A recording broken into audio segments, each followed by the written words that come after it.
jauhilah olehmu 7 macam perkara yang merusak.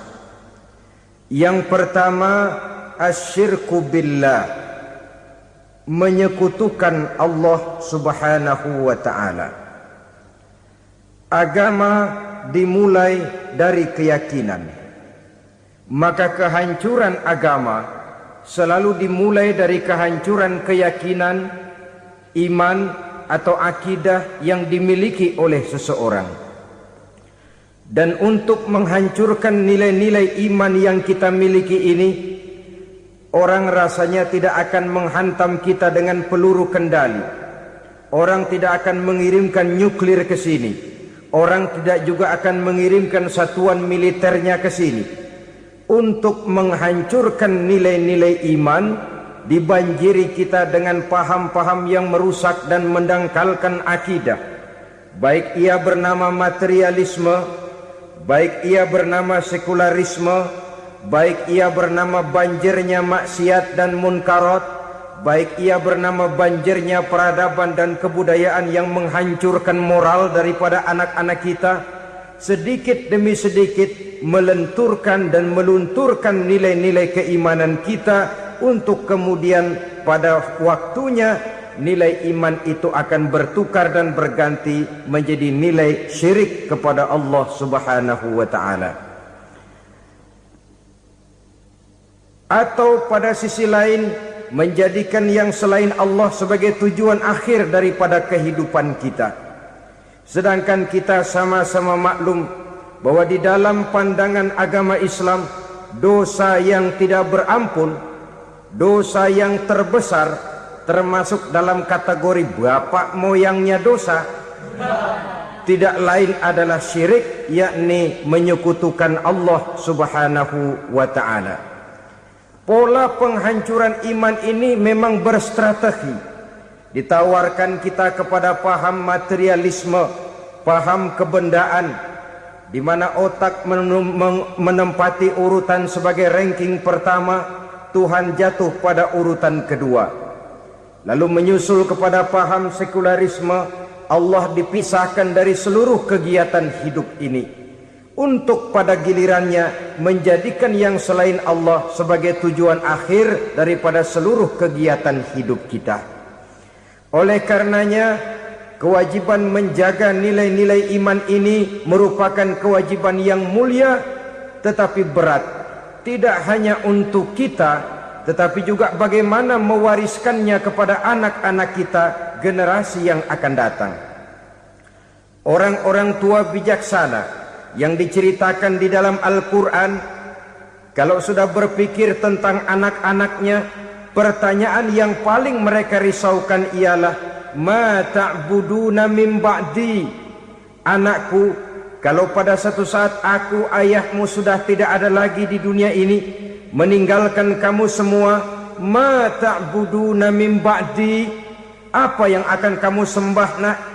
Jikalau sekarang ayahmu masih mau ke masjid, masih mau melakukan rukuk dan sujud, masih beribadah menyembah Allah subhanahu wa ta'ala, kalau orang tuamu sudah tidak ada, ma ta'buduna min ba'di, masihkah engkau mau datang ke masjid?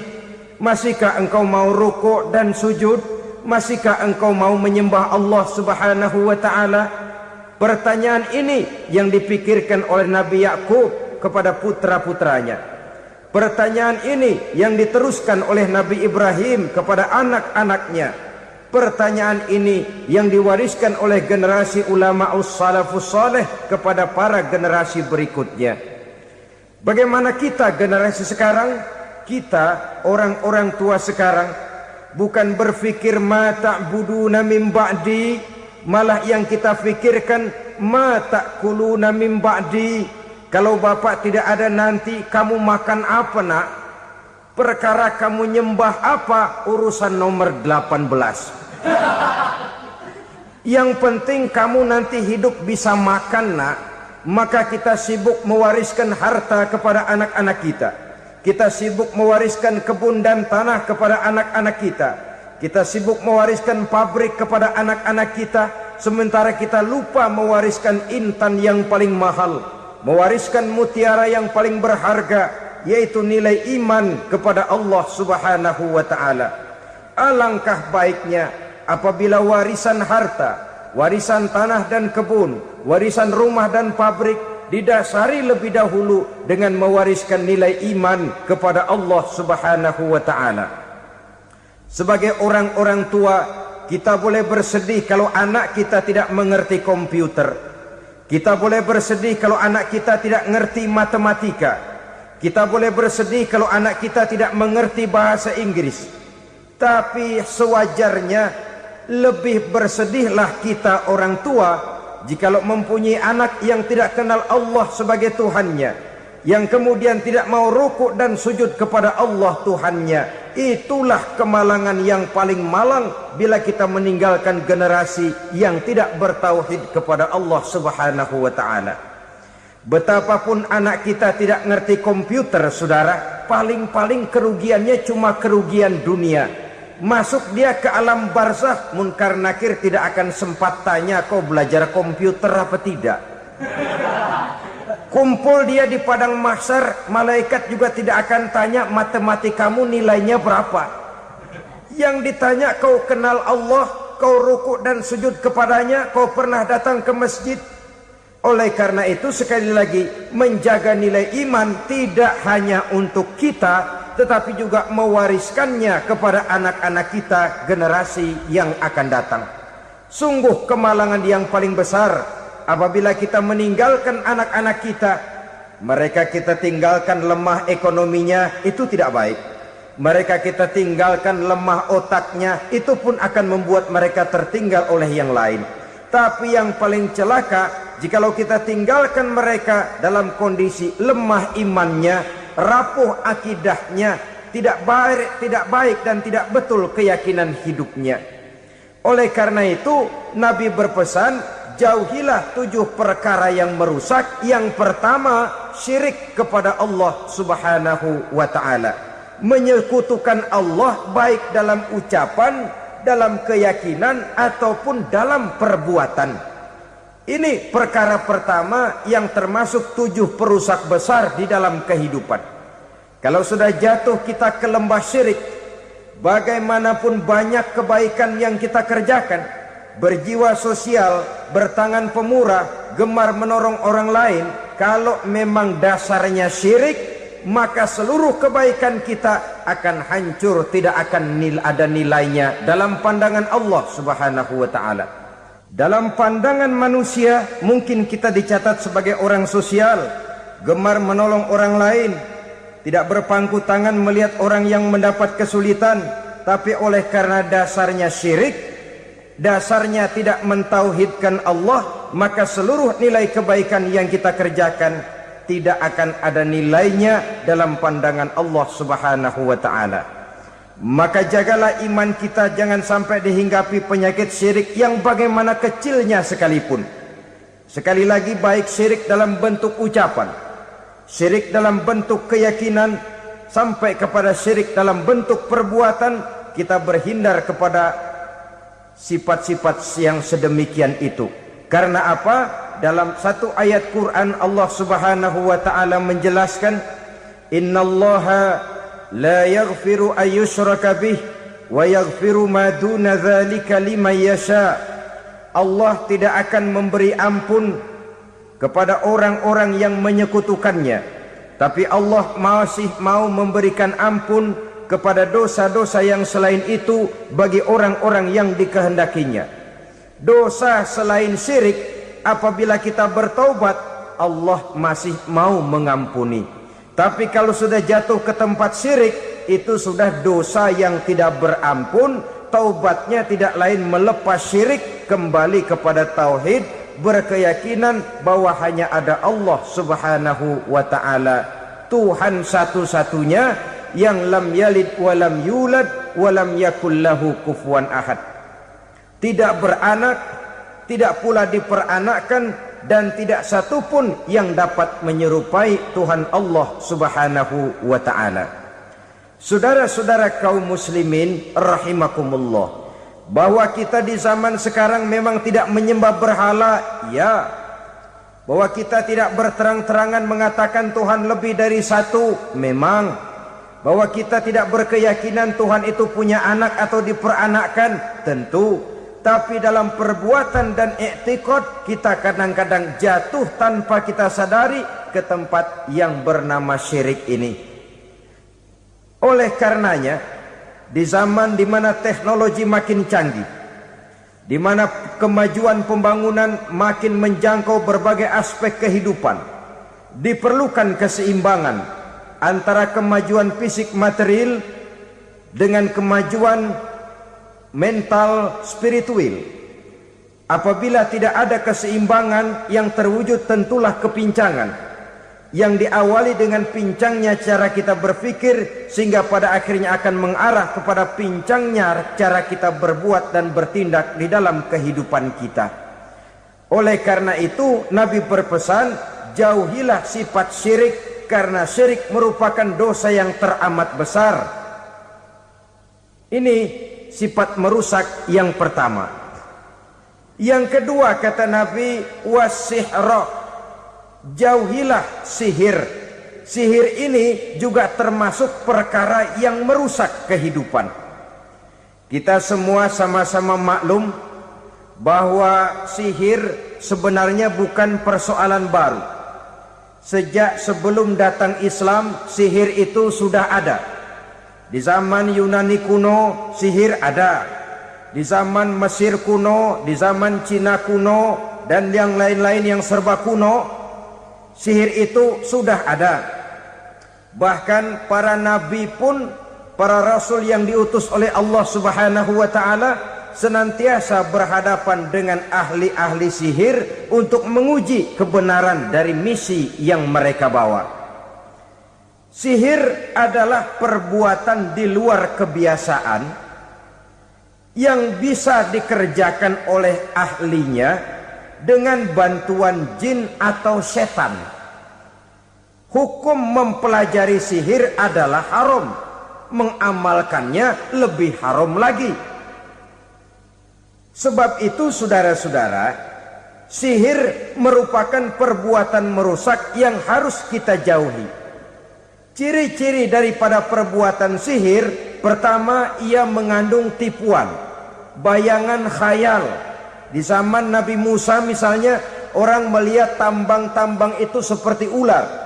Nabi Musa melayangkan tongkatnya menjadi ular-ular besar yang memakan ular-ular kecil ciptaan tukang-tukang sihir Fir'aun tadi. Lalu sihir bisa terjadi dengan bantuan jin kafir atau setan. Kemudian ciri yang ketiga, sifatnya halus dan tersembunyi. Taruh kata ada seorang ahli sihir yang mempergunakan ayat-ayat Quran sebagai jompa-jampe, sebagai baca-bacaan, itu cuma sekedar kedok. Tujuannya tidak lain menjadikan agama sebagai ketok untuk membenarkan cara yang dimurkai oleh Allah Subhanahu wa taala. Satu hadis yang diriwayatkan oleh Imam Bazar dan Tabrani, Nabi berpesan, "Laisa minna man tatayyara lahu au takahhana au tukuhhina lahu au sahira lahu."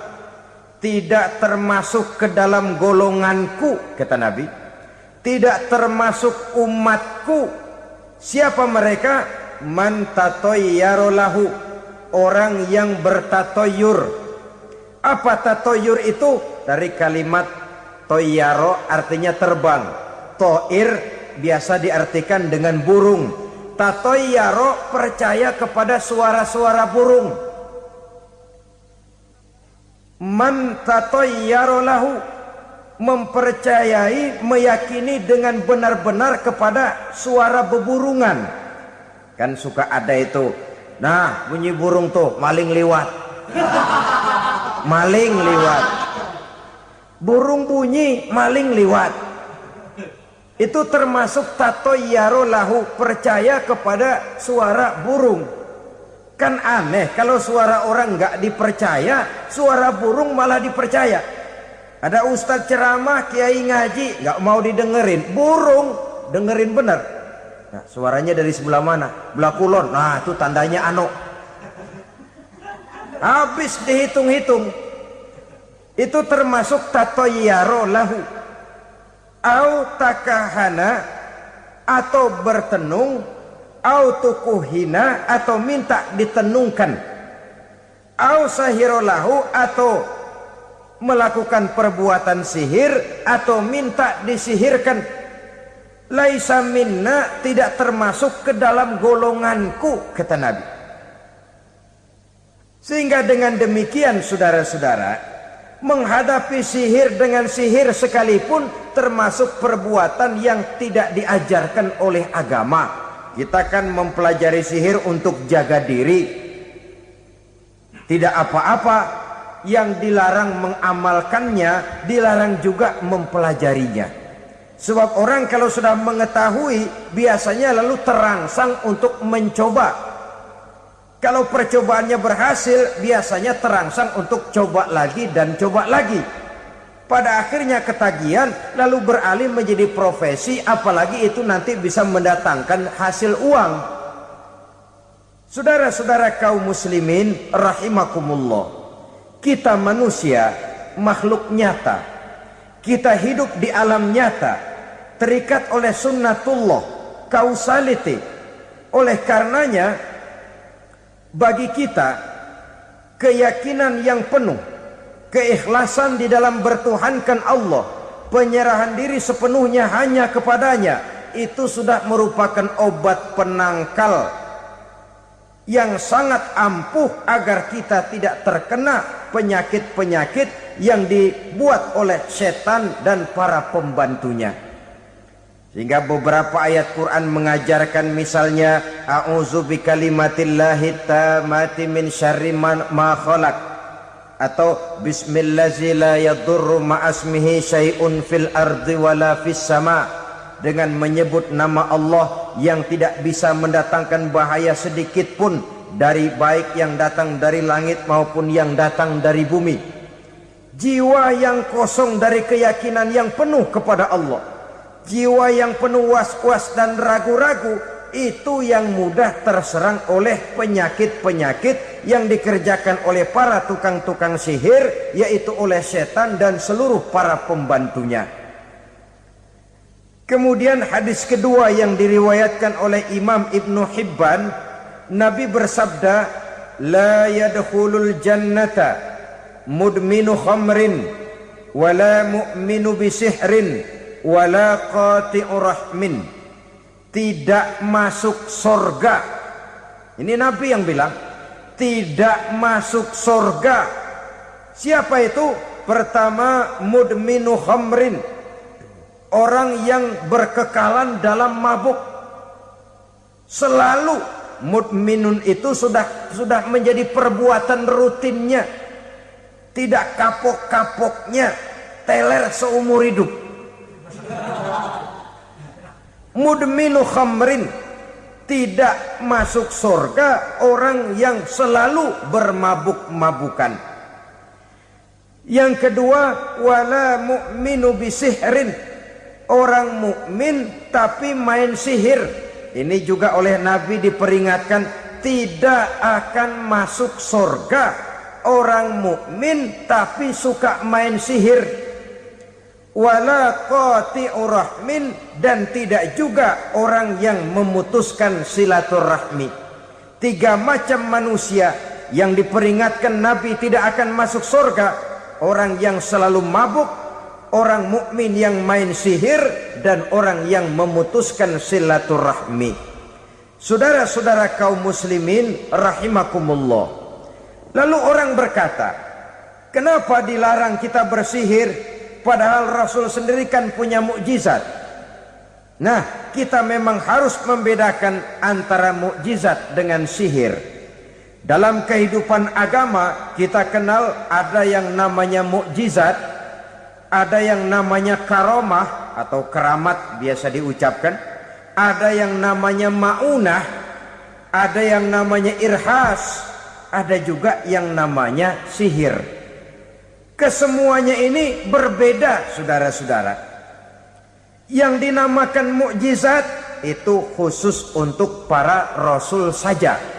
Satu kejadian luar biasa yang terjadi dilakukan oleh Rasul atas izin dari Allah Subhanahu wa ta'ala. Perbedaannya dengan sihir jelas. Sihir dari setan, mukjizat dari Allah. Sihir bisa dipelajari, mukjizat tidak. Sihir umumnya untuk maksud-maksud yang tidak baik, sedangkan mukjizat untuk memperkuat kebenaran yang disampaikan oleh para rasul dan ditentang oleh umatnya. Bahkan kafir Quraisy dahulu menganggap orang-orang ahli sihir itu berada dalam satu posisi yang hina, sehingga mereka mengatakan dan menuduh Nabi Muhammad sebagai tukang sihir. Tuduhan sebagai tukang sihir adalah tuduhan yang sangat aib dan hina. Di tengah masyarakat kufar jahiliyah, kedudukan tukang sihir dipandang sebagai kedudukan yang hina, sehingga mereka mengejek Nabi dengan sebutan tukang sihir. Jadi mukjizat hanya untuk Rasul saja. Kemudian karomah. Karomah ini asal kata dari karomah, kehormatan, kemuliaan yang diberikan Allah kepada hamba-hambanya yang rajin mendekatkan diri kepadanya. Oleh karena ketekunannya melaksanakan ibadah, Allah memberikan keistimewaan kepada orang itu, yang dengan keistimewaannya dia bisa mengerjakan yang tidak bisa dikerjakan oleh orang lain. Karomah hanya bisa dicapai dengan prestasi ibadah. Kalau sihir, mau ibadah apa enggak, asal dia belajar, bersatu dan berteman dengan setan, memenuhi persyaratan-persyaratan setan, biasanya lalu bisa. Sedangkan karomah tidak mungkin terwujud tanpa orang mendekatkan diri sedekat-dekatnya kepada Allah Subhanahu wa ta'ala. Maka kita lihat biasanya orang-orang yang punya ilmu sihir, mukanya rata-rata nggak enak dilihat. Kumuh, jauh dari air wudhu, jauh dari sujud kepada Allah, malah berteman dengan setan, menjadi pelayan-pelayannya setan. Saudara-saudara, adapun maunah, keistimewaan yang diberikan Allah kepada hamba-hambanya yang belum sampai kepada tingkat wali, tapi orang itu lebih banyak kebaikannya daripada kesalahannya. Umpamanya, saudara jalan bertiga di pinggir jalan, saudara ada pada posisi di tengah, lalu bertiga ini ketabrak mobil. Menurut perhitungan saudara mati lebih dahulu, tapi terjadi hal yang aneh, dua teman saudara mati, saudara malah cuma luka dan lecet sedikit saja. Apa itu? Kalau kita lebih banyak kebaikannya daripada kesalahannya, itu yang dinamakan maunah, pertolongan yang diberikan Allah kepada hamba-hambanya yang lebih banyak kebaikannya daripada kesalahannya. Sedangkan yang dinamakan irhas, kejadian luar biasa pada diri seseorang pada waktu dia masih kecil, yang menunjukkan tanda-tanda keistimewaannya. Itu umumnya pada para nabi pada usia kecilnya sudah ada irhas, tanda-tanda istimewa. Jelas baik mukjizat, karomah, maunah maupun irhas berbeda dengan sihir. Sihir ini jelas saja merupakan bantuan dan persekutuan antara manusia dengan setan. Padahal setan, kata Allah dalam Al-Quran, innahu lakum aduwwum mubin, sesungguhnya setan bagi kamu adalah musuh yang sangat jelas. Saudara-saudara kaum muslimin rahimakumullah, di zaman sekarang dalam menghadapi beban kehidupan yang makin pelik, menghadapi stres yang tidak kunjung selesai, menghadapi persoalan-persoalan yang teramat berat, orang sering mencari jalan keluar kepada hal-hal yang menurut pendapatnya bisa meringankan beban moralnya itu. Pergilah dia mencari sesuatu yang dapat meringankan bebannya. Dan tidak jarang yang jatuh ke pangkuan tukang-tukang tenung, ke pangkuan tukang-tukang sihir, yang mereka itu oleh Quran dijelaskan kadzabal munajjimun walau sodaku. Tukang-tukang tenung, tukang-tukang sihir, mereka itu bohong walaupun benar. Maksudnya bohong walaupun benar, artinya kalau yang mereka kerjakan benar, itu sih kebenaran. Benar dengan kebenaran itu lain. Kebenaran, kebetulan bisa, tapi tidak untuk selalu. Apalagi kalau itu sudah membahayakan kehidupan orang lain. Jadi oleh karena itu Nabi berpesan, jauhilah daripada sihir. Kalau sudah jauhilah dari sihir, artinya ya jauhilah daripada mempelajarinya, jauhilah daripada bergaul dengan orang-orang yang ahli di bidang itu, karena dari pergaulan segalanya bisa menular. Baiklah saudara, ini yang kedua. Yang ketiga pesan Nabi, wa qatlan nafsil lati harramallahu illa bil haq. Membunuh orang lain dengan cara yang tidak benar. Membunuh orang yang diharamkan oleh Allah Subhanahu wa taala untuk melakukannya kecuali dengan alasan yang benar. Kita tahu Islam adalah agama damai. Sesuai dengan namanya, ia tidak dikembangkan dengan pedang dan kekerasan. Ia dikembangkan dengan keteladanan dan tuntunan moral. Oleh karena Islam bukan agama kekerasan, Islam pun tidak mementingkan dan mengajarkan kekerasan kecuali dengan alasan yang benar dan bisa dipertanggungjawabkan. Membunuh dengan sengaja, menghilangkan nyawa orang lain tanpa alasan yang bisa dibenarkan adalah merupakan dosa besar dan satu di antara 7 perkara yang bisa mendatangkan kerusakan dalam kehidupan dan yang hendaknya harus kita jauhi. Saudara-saudara kaum muslimin rahimakumullah, beberapa waktu yang lalu di sebuah kota kecil yang indah bernama New Auckland. Saudara tahu New Auckland? Itu dari Gunung Kidul masih ngidul lagi. Pernah diadakan satu seminar yang membicarakan bagaimana menyelamatkan masyarakat manusia dari bahaya Perang Dunia Ketiga. Diperkirakan kalau terjadi Perang Dunia Ketiga, manusia tidak akan tersisa. Sebab apa? Pada waktu itu cadangan nuklir yang dimiliki oleh bersama Amerika dan Rusia konon sudah sanggup memusnahkan 6 miliar manusia pada saat jumlah manusia baru 5 miliar. Jadi kelebihan nuklir dunia ini. Kalau terjadi Perang Dunia Ketiga, sulit manusia untuk tersisa.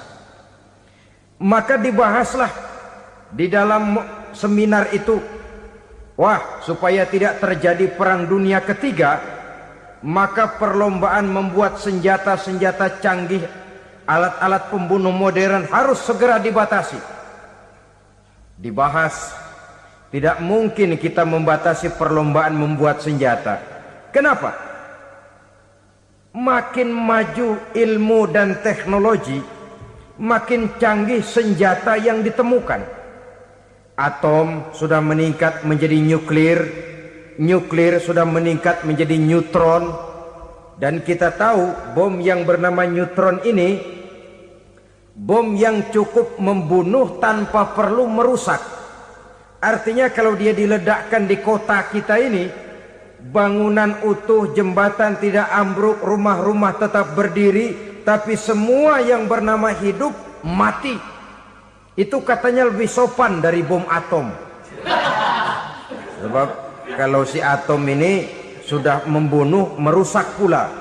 Neutron cukup membunuh saja tanpa perlu merusak. Jadi majunya senjata-senjata teknologi sebagai akibat yang logis dari kemajuan ilmu pengetahuan ini tidak bisa kita batasi. Dan memang sebenarnya yang bahaya bukan senjatanya, tapi manusia yang mengendalikan senjata itu. Mereka kembali kepada prinsip the man behind the gun. Bukan senjatanya yang bahaya, tapi manusia yang mengendalikan senjata itu yang bahaya. Walaupun senjatanya modern, katakanlah model M16 umpamanya, kalau yang mengendalikannya orang beriman, insya Allah aman. Tapi biar megang cuma senapan angin, kalau yang megang orang brutal, ngeri kita deket-deket. Apalagi kalau memang bukan ahlinya menggunakan senjata, bisa ngeker kaki kena jidat.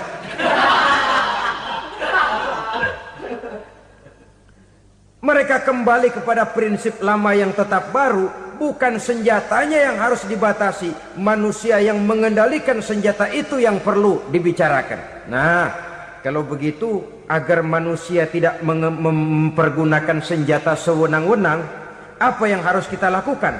Ya, manusianya harus bermoral. Ya, tapi moral yang mana? Di dunia ini banyak ajaran tentang moral. Itu pun mudah saja. Di sini kan kita undang saja ahli dari berbagai agama untuk membicarakan konsep perdamaian menurut agamanya masing-masing. Baik, setuju itu? Setuju. Maka tampillah para ahli agama, mereka kembali kepada prinsip moral daripada konsep yang terkandung di dalam ajaran agama untuk menegakkan perdamaian.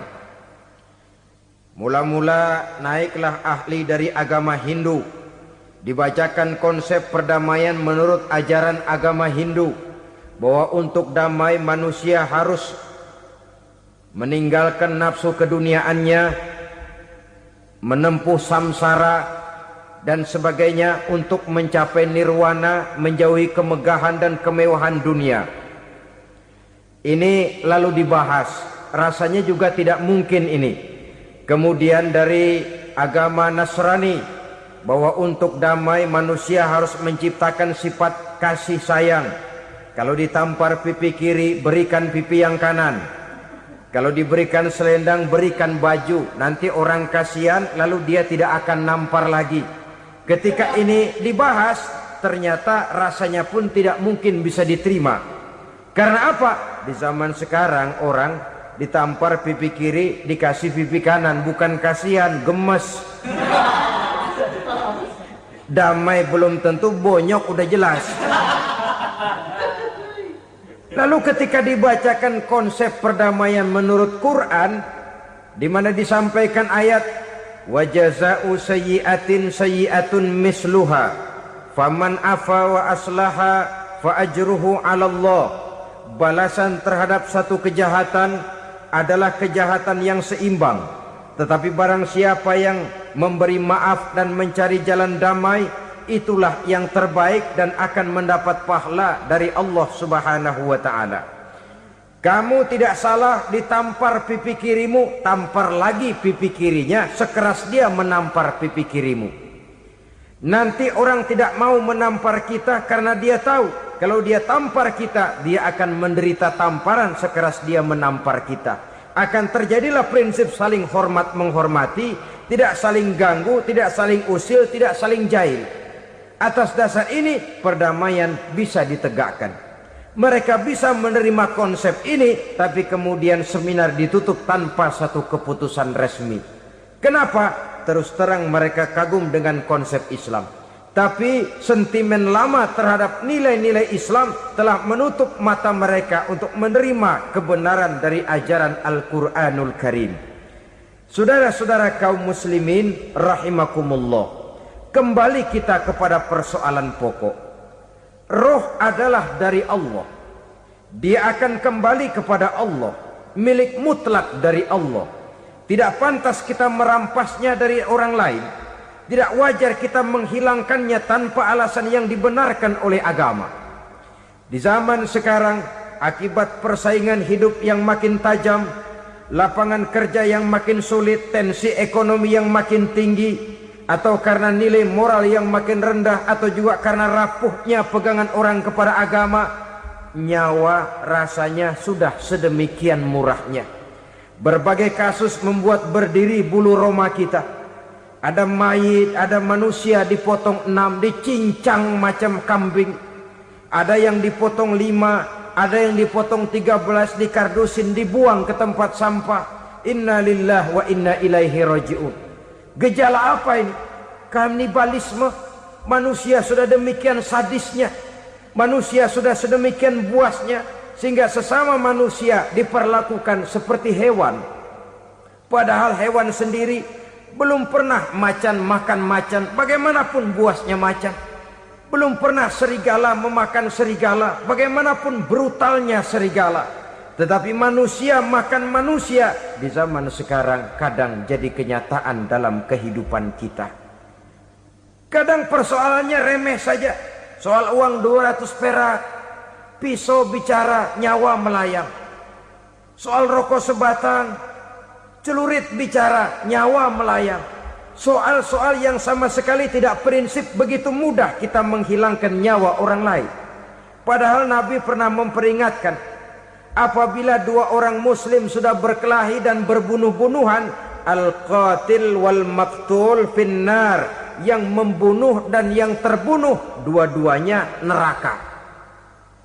Sahabat heran, ya Rasul, kalau yang terbunuh, kalau yang membunuh masuk neraka itu sih wajar, tapi yang terbunuh kenapa neraka juga?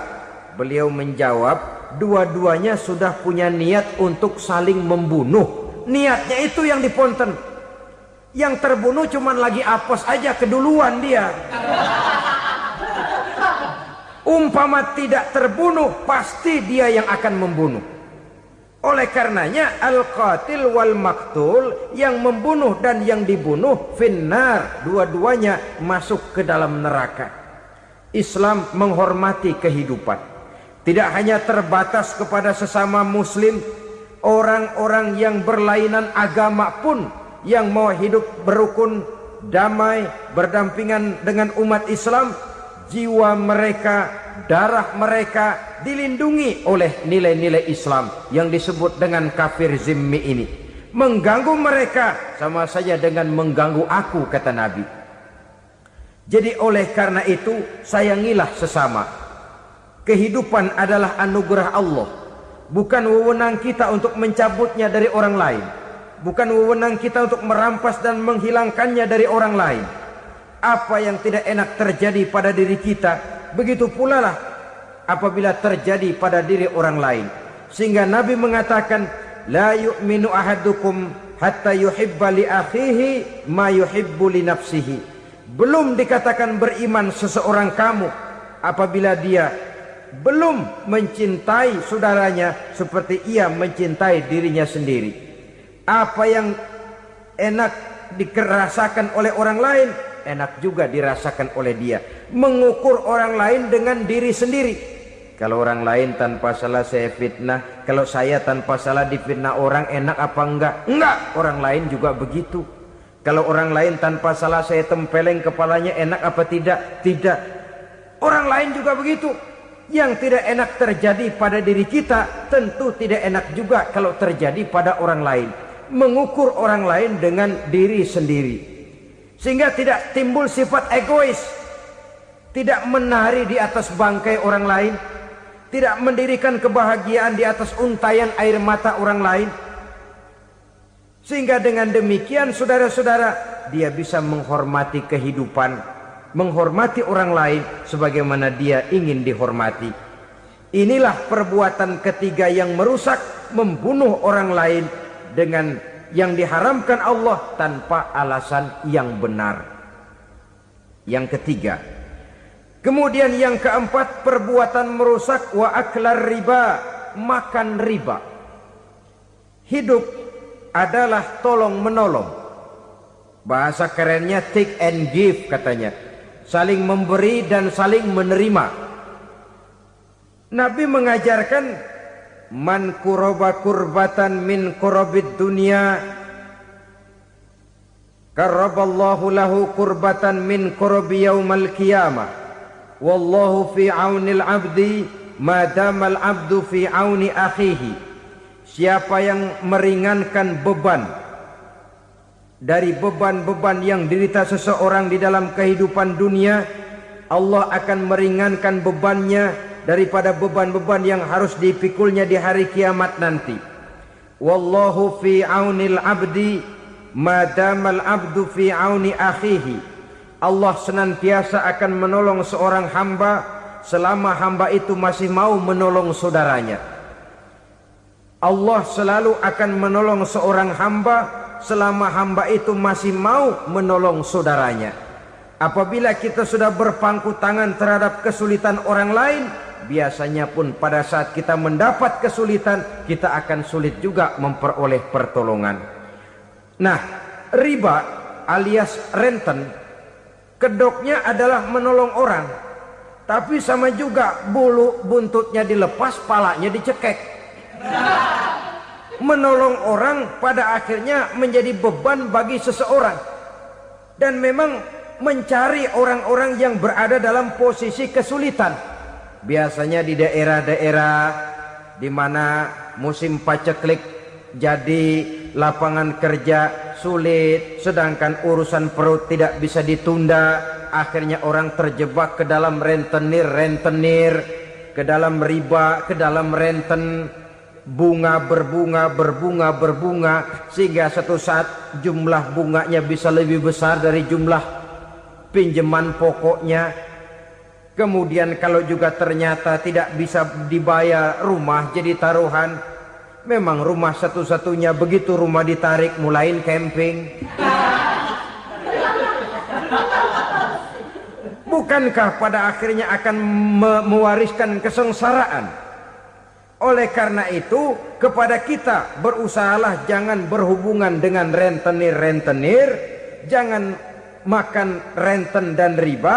Kepada mereka yang melaksanakan riba, walaupun mendatangkan keuntungan materi, tapi percayalah harta yang didapat dengan jalan riba tidak akan membawa keberkahan.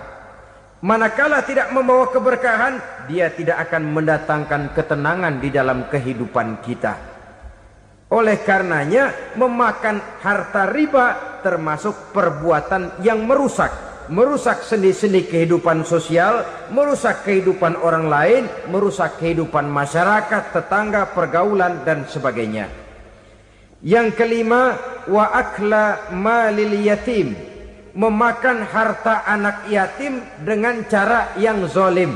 Nih, memang lezat. Anak yatim itu nggak tahu urusan apa-apa. Kita diamanahkan untuk mengurusinya. Kadang-kadang dibentuklah panitia penyantunan yatim piatu. Yatimnya mah tetap kelaparan, panitianya yang pada gendut.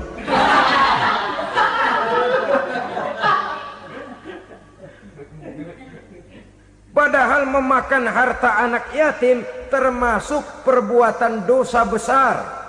Dan menjantuni yatim merupakan perbuatan mulia. Nabi mengatakan, ana wa kafilul yatim kahataini yaumal qiyamah. Aku dan orang-orang yang menyantuni anak yatim seperti dua jari ini pada hari kiamat nanti. Dekat sekali. Jikalau ingin di hari akhir nanti dekat dengan Rasul, bersahabatlah dengan anak-anak yatim.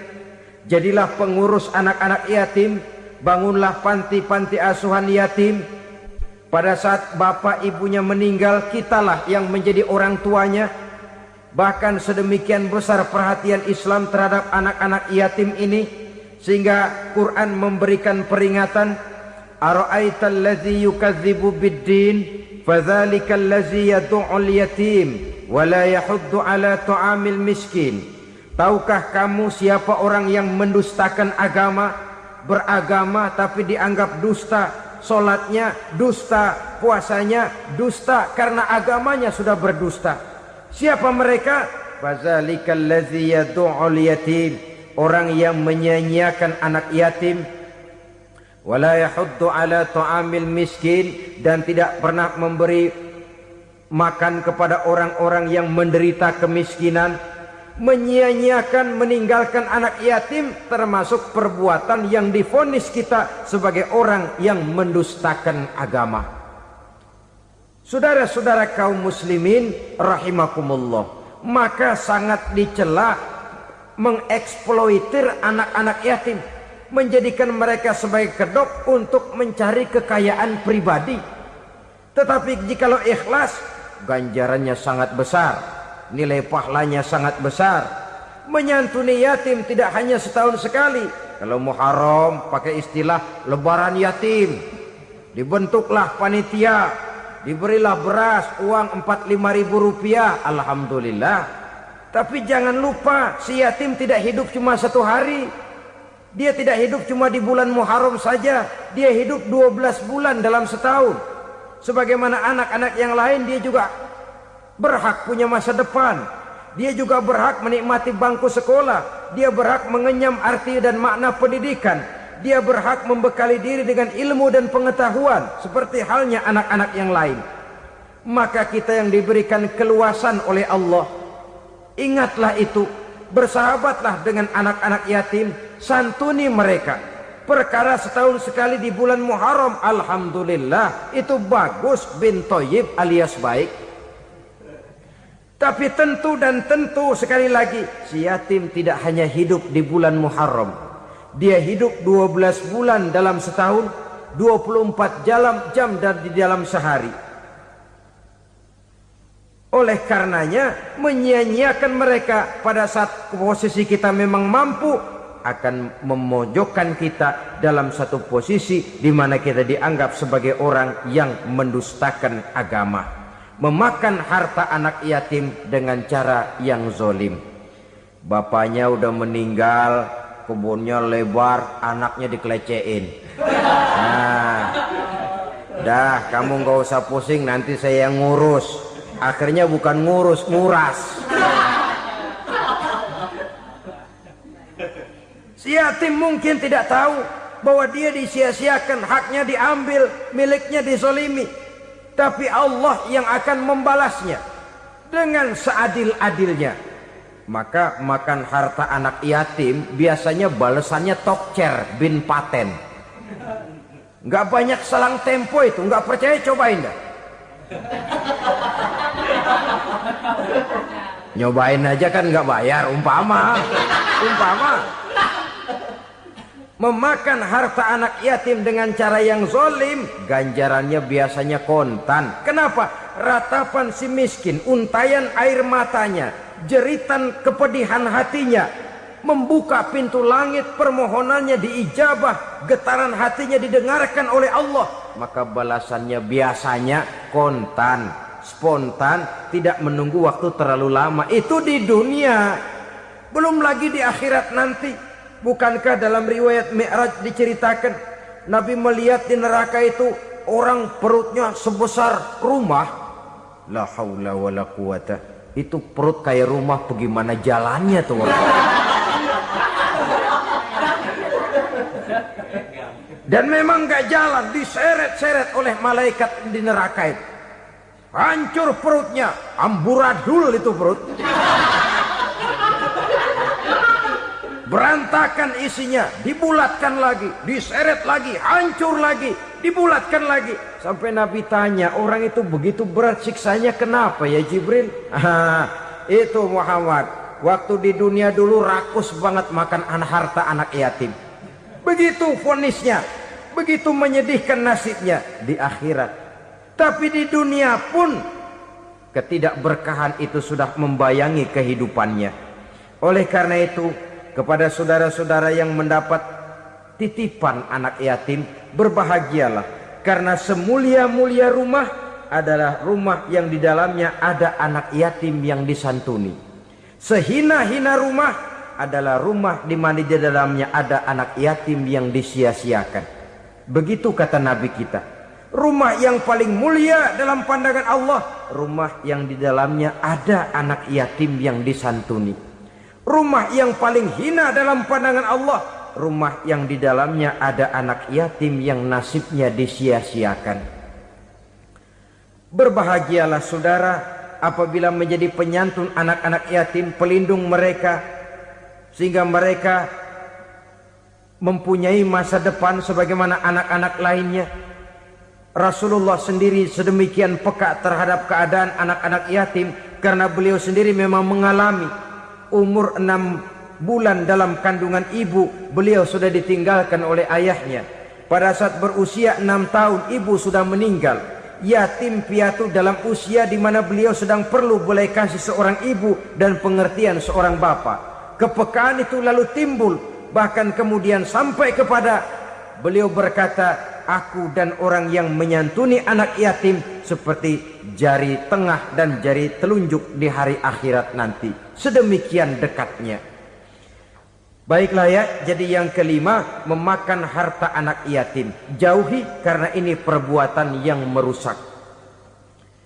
Yang keenam, watawalli yaumaz zahfi, melarikan diri pada hari pertempuran. Apa ini? Khianat. Tidak konsekuen dengan konsep perjuangan. Pada mulanya keras benar teriak, berantas korupsi, ganyang korupsi. Cuma karena belum dapat giliran. Begitu dia naik dapat kesempatan, korupsinya lebih edan dari yang diteriakinya. Ini termasuk tawalli yaumaz zahfi, berpaling pada hari peperangan. Di saat menghadapi musuh, kalau belum kelihatan musuh, teriaknya nyaring bener. Jangan takut, demi kebenaran sampai titik darah yang paling penghabisan. Musuh belum kelihatan. Begitu musuh sudah kelihatan, paling dulu lari ke belakang. Kalau diajak berjuang ada saja alasannya. Sehingga Quran memberikan peringatan kepada kita semua. Mengapa kamu ini berat? Kalau sudah diajak berjuang di jalan Allah, kakimu seperti terhunjam berakar di perut bumi. Berat untuk melangkah berjuang. Lari dari pertempuran tidak konsekuen dengan konsepsi perjuangan. Mau enaknya saja. Dalam kondisi yang sulit lalu berpangku tangan. Ini termasuk ciri munafik yang di dalam Al-Quran disindir dengan bahasa kullama adha'a lahum masyaufi wa iza azlama alaihim qamu. Waktu terang mereka jalan, giliran gelap mereka mandek. Artinya, maksudnya kalau giliran ada untungnya aja rame-rame teriak Islam. Tapi begitu diminta berjuang, dituntut berkorban, rame-rame mundur. Waktu dilihat di Islam ada untungnya, rame-rame teriak Islam. Pak, saya Islam banget, Pak. KTP saya Islam, Pak. Pokoknya Islam banget dah. Tapi ketika diminta berjuang, dituntut sedikit berkorban, rame-rame mengundurkan diri. Tahun 65 PKI berontak. Waduh, waktu itu jadi orang Islam untung itu. Nggak dikejar-kejar, aman. Masjid rame, mobil-mobil mewah parkir di depan musola dan masjid. Kenapa? Waktu itu asal udah ke masjid aman. Islam selamat, untung. Tapi begitu keadaan aman, yang parkir di musola sepeda butut melulu.